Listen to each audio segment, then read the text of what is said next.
მოგესალმებით ძვირფასო ებრაელებო, მოდით ახლა ვისწავლოთ კიდევ ერთი მინჰაგი, რომელიც ცნობილია ჩვენთვის დიდი კაბალისტებისაგან. მას ასე.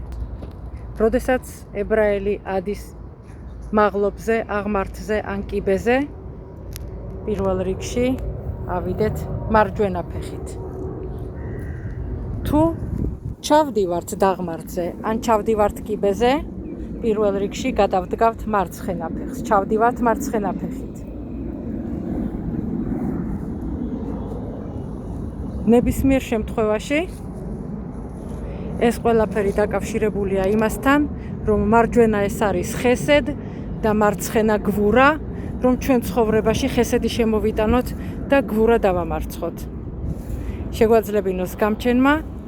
თუ მოგეწონათ ჩვენი ვიდეოროლი, გააზიარეთ აუცილებლად, სხვა ებრაელებსაც მოასმენინეთ და აყურებინეთ და გამოიწერეთ ჩვენი YouTube გვერდი.